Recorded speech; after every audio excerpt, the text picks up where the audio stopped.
খুব অল্প সময়ের মধ্যে বেগুন ভাজা কীভাবে মচমচে করা যায় এবং খুব মজা করা যায় সেই রেসিপি নিয়ে চলে এসেছি। প্রথমে আমি বেগুনগুলোকে ধুয়ে কেটে নিয়েছি পরিষ্কারভাবে।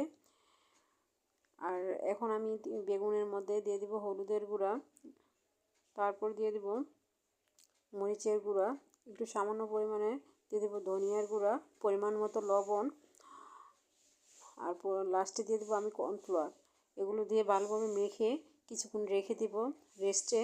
রেখে দিলে বেগুনের ভিতরে মশলাটা ভালোভাবে হলুদ মরিচের গুঁড়াগুলো যাবে এবং খেতে অনেক মজা হবে। আর কর্নফ্লাওয়ার দিলে বেগুনটা খেতে অনেক ক্রিস্পি হবে, বেগুন উপরের লেয়ারটাও অনেক সুন্দর হবে দেখতে।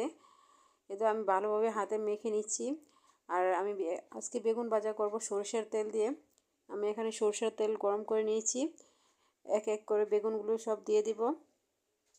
বেগুন ভাজা সবসময় একটু বেশি তেলে ভাজলেই মজা লাগে।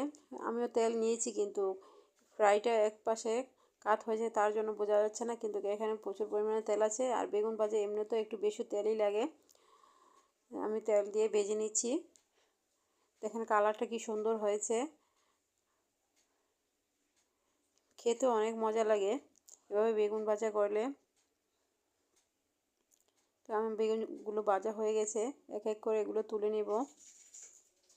গরম গরম ভাতের সাথে বেগুন ভাজা খেতে অনেক মজা লাগে, অথবা খিচুড়ির সাথে পোলাওর সাথেও আপনি খেতে পারেন। খুব মজা হয়েছিল বেগুন ভাজাগুলো। এই রেসিপি মেনে আপনারা যদি ট্রাই করেন দেখবেন যে অনেক মজা হয়েছে, এবং কর্নফ্লাওয়ার দিলে বেগুনটা অনেকক্ষণ পর্যন্ত ক্রিস্পি থাকে।